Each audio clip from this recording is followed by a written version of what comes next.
Ginawa mo sa school? Ha? Tulog. Natulog.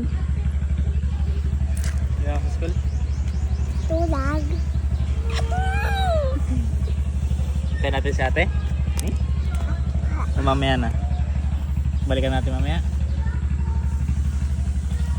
Ha? Direct sa school? Ha? Ba't nandito ako? Di susunduin ka? Uwi na ulit ako. Hindi, uwi na tayo. Si ate ay. Mamaya natin sundo. Sunduin nyo ni dade.